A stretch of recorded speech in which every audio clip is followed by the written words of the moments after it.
नमस्ते दोस्तों, king of motivational में आपका स्वागत है। दोस्तों, वीडियो को लाइक, शेयर और चैनल को सब्सक्राइब करके नोटिफिकेशन ऑन कर ले ताकि इस तरह का वीडियो सबसे पहले आपके पास पहुंच सके। और कमेंट बॉक्स में नमो बुद्धा जरूर लिखे। चलिए भाग्य का खेल की कहानी शुरू करते हैं। एक गांव में पारो नामक एक गरीब विधवा रहती थी। उसका एक पुत्र था। वह इतनी गरीब थी कि घर में 4 बर्तन भी ढंग के नहीं थी। लड़का अभी छोटा था।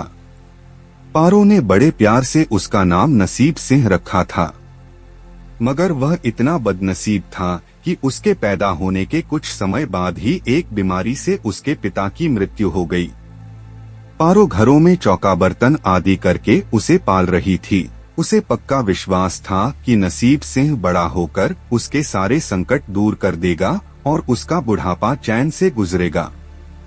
इसी आस में रात दिन मेहनत करके वह अपने बेटे को पाल रही थी। नसीब सिंह था तो छोटा, किंतु समझदार बहुत था। संयम और धीरज की उसमें कमी न थी। किसी भी बात को गहराई तक जानने की उसमें प्रबल उत्सुकता रहती थी।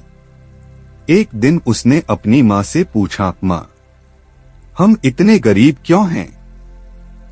यह सब तो ईश्वर की मर्जी है बेटे। दुखी स्वर में पारो ने कहा, सब नसीब की बात है। मगर नसीब सिंह यह उत्तर पाकर संतुष्ट नहीं हुआ। वह बोला, ईश्वर की ऐसी मर्जी क्यों है?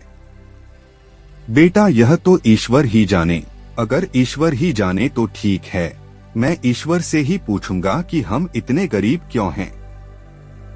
बताओ माँ, बताओ कि ईश्वर कहाँ मिलेगा। पारो तो वैसे ही परेशान रहती थी। उसकी बातों से उकताकर उसने कह दिया, वह जंगलों में रहता है, लेकिन तुम वहाँ न जाना। लेकिन नसीब सिंह ने दिल ही दिल में उसी क्षण इरादा बना लिया कि वह ईश्वर को ढूंढेगा और पूछेगा कि आखिर हम इतने गरीब क्यों हैं। एक दिन वह जंगल की ओर चल दिया। जंगल घना और भयानक था। चलते चलते नसीब सिंह बुरी तरह थक गया, मगर भगवान की परछाई भी उसे दिखाई नहीं दी। वह थक-हार कर पत्थर की एक शिला पर जा बैठा और सोचने लगा कि भगवान तो यहाँ कहीं नहीं है, आखिर गरीबी दूर कैसे हो। तभी संयोगवश मृत्यु लोक का भ्रमण करते करते शिव पार्वती उधर ही आ निकले। उन्होंने बच्चे को वहां बैठे देखा तो उन्हें बड़ा अचरज हुआ कि यह अबोध बालक इस बीहड़ जंगल में बैठा क्या कर रहा है। भगवान शिव ने बालक से पूछा, तुम कौन हो बालक, और इस जंगल में बैठे क्या कर रहे हो? नहीं नहीं स्वामी, आपको कुछ करना ही होगा। माँ पार्वती हठ करने लगी। जिद न करो पार्वती, यदि हम उसे कुछ दे भी देंगे तो वह इसके पास नहीं रुकेगा। इसे वैसा ही जीवन जीने दो जैसा भाग्यदेव चाहते हैं। नहीं प्रभु, इसकी गरीबी दूर करने के लिए आपको इस पर कृपा करनी होगी।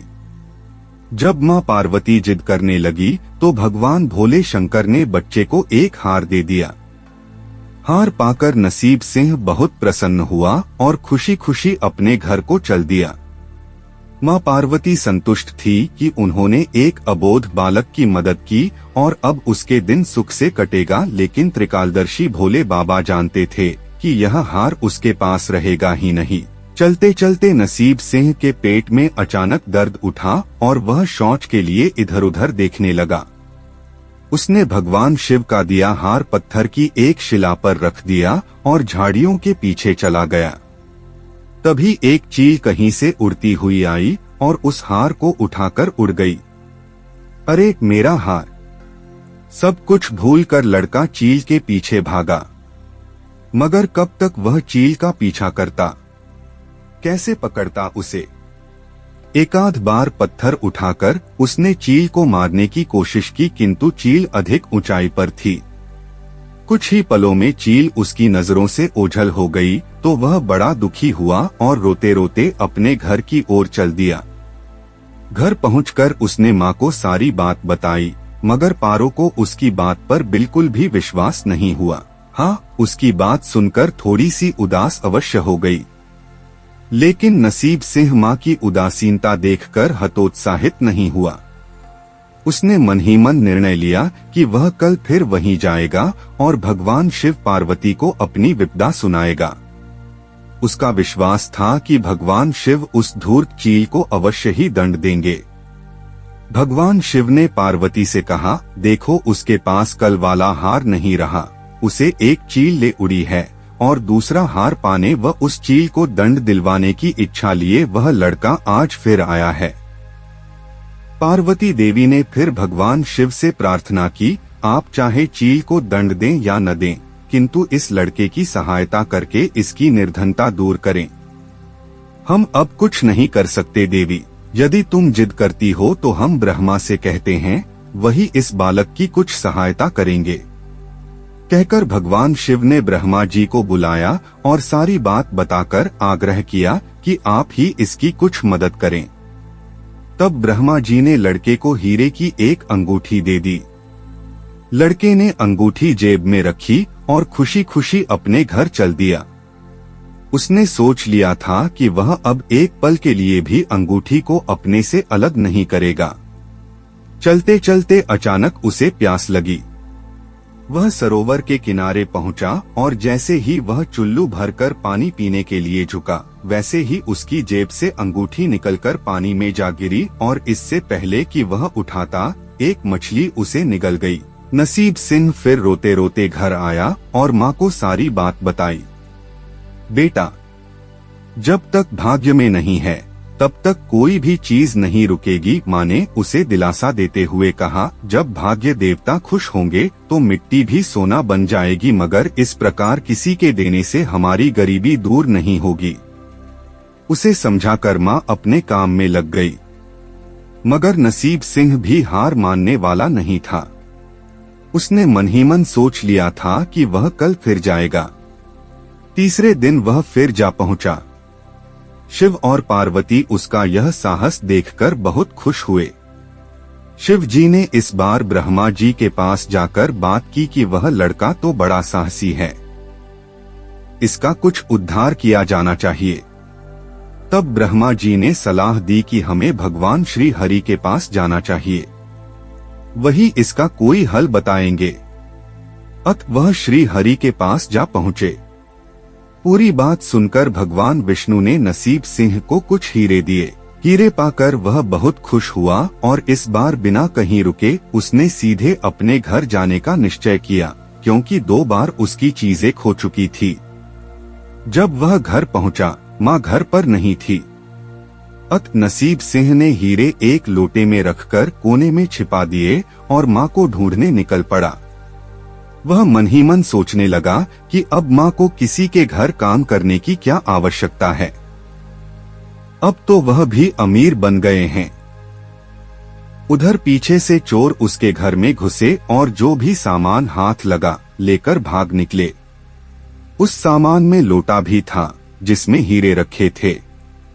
जब वह माँ के साथ वापस आया तो देखा कि हीरे गायब थे। इतना ही नहीं, घर का दूसरा सामान भी गायब था।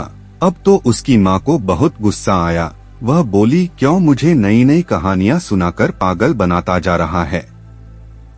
सारा दिन आवारा की तरह इधर उधर भटकता रहता है और शाम को पिटाई के डर से कोई नई कहानी सुना देता है। माँ की डांट सुनकर लड़का रोने लगा। वह तो केवल वही जानता था कि जो कुछ भी उसने बताया था वह सत्य था। डांट खाकर लड़के की हिम्मत और बढ़ गई और अगले दिन वह फिर उसी स्थान पर जा पहुंचा। भगवान भोले शंकर सोचने लगे कि इस पर इतनी मुसीबतें पड़ी लेकिन इसने हिम्मत नहीं हारी।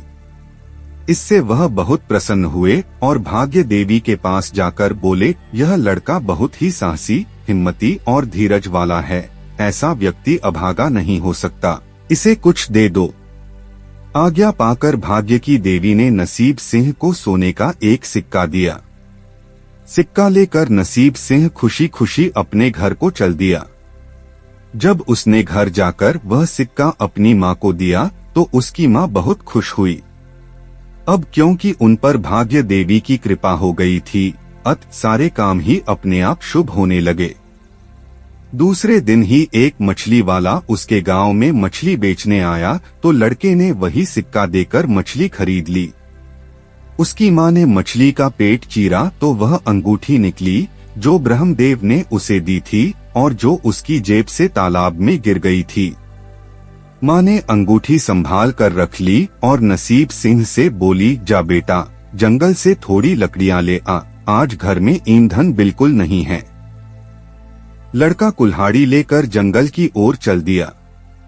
वहां जाकर जिस पेड़ पर लकड़ी काटने के लिए चढ़ा वहां उसी चील का घोंसला था जो उसका हार उठाकर ले गई थी। लड़के ने देखा कि चील कहीं आसपास नहीं थी। नसीब सिंह ने अपना हार उठा लिया और जो भी थोड़ी बहुत लकड़ियां पेड़ के आसपास पड़ी थी वही उठाकर घर की ओर चल दिया। माँ हार पाकर बहुत खुश हुई। अब तो देखते ही देखते उनके दिन बदल गए। घर में किसी चीज का अभाव नहीं रहा। फिर ईश्वर की कुछ ऐसी करनी हुई कि जो चोर उसके घर से हीरे चुरा कर ले गए थे उन्हें सपने में महादेव ने चेतावनी दी कि जो हीरे उस लड़के के घर से चुरा कर लाए थे वे तुरंत वापस कर दो वरना तुम्हारा सर्वनाश कर दूंगा। चोर उसी दिन हीरे उसके घर पर दे गए और अपनी गलती के लिए माफी भी मांगी। इस प्रकार उस अभागे का भाग्य चमक उठा। अब उसके घर में किसी चीज की कमी न थी और उनकी गरीबी सदा के लिए समाप्त हो गई। दोस्तों वीडियो को लाइक और चैनल को सब्सक्राइब कर लें और वीडियो कैसा लगा कमेंट बॉक्स में जरूर बताना।